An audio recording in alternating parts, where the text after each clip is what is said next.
If you are looking for something new and different for the upcoming Compliance Week celebration in November, check out The Compliance Kids. It's my 3-book children's series on compliance and compliance professionals for children. But they make great gifts and great training tools for your employees. You can check it out on Amazon.com. We've linked to it in the show notes. The Compliance Tip of the Day. This is the podcast where we bring you daily insights and practical advice on navigating the ever-evolving landscape of compliance requirements. Whether you're a seasoned compliance professional or just starting your journey, my aim in this podcast is to provide you with a bite-sized, actionable tip to help you stay on top of your compliance game.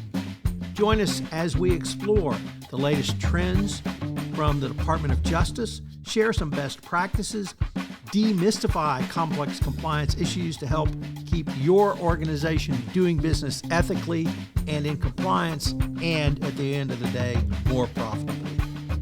Tune in daily for your dose of compliance wisdom. Let's make compliance a little less daunting, one tip at a time. Now a word from the sponsor of the Compliance Podcast Network, Ethico. If you're a compliance officer, middle managers are crucial in getting your programs from you to your frontline employees. But how do we activate those managers and get them on our side? Ethico's new Middle Manager Toolkit equips you with the skills needed to empower your managers, to promote a culture where ethical behavior thrives and employees feel empowered to speak up. Learn how to turn frontline managers into ethical leaders with our new white paper, Empowering Middle Managers as Ethics Champions. And did I mention you can get the whole toolkit for free? Head to ethico.com to download the full toolkit today. Today on the Compliance Tip of the Day, we look at compliance expertise on the board. Every board of directors needs a new compliance expert sitting at the table. Almost every board has a former CFO, former head of internal audit, or persons with a similar background, and often these are also on the audit committee. Such a background brings a level of sophistication, training, and subject matter expertise that can help all companies with their financial reporting as well as other finance-based issues.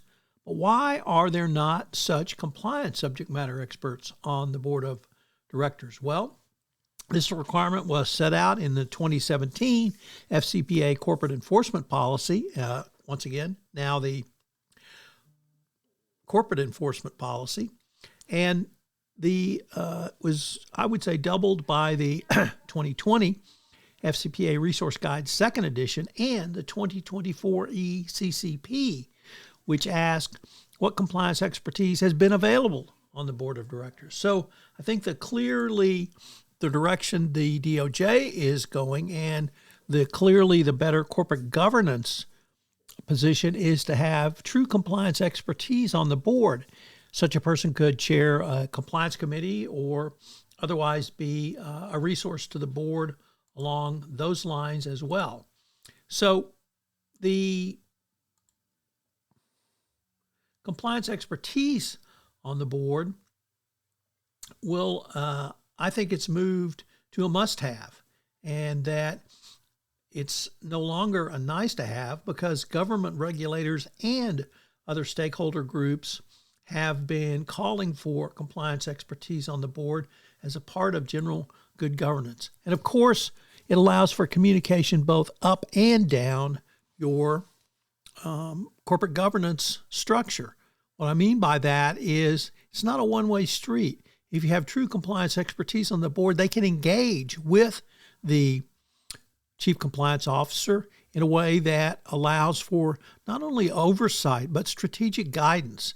Having compliance expertise on the board also allows for a more robust resource allocation to compliance. That's not something we've talked about over this past week, but compliance resource allocation is always a critical function. And by having compliance expertise on the board, it allows the CCO to have an advocate on the board when resources are passed out. This is Tom Fox again. This new podcast, Compliance Tip of the Day, will appear daily. And frankly, it's one of the most requested topics for a podcast that I get on a regular basis. It's going to be short and sweet with one tip with some takeaways that you can utilize to implement into your compliance program. If you've got a question that you would like a tip on, please submit them through our website, and we will use them in an upcoming episode. The compliance tip of the day is a production of the award-winning Compliance Podcast Network.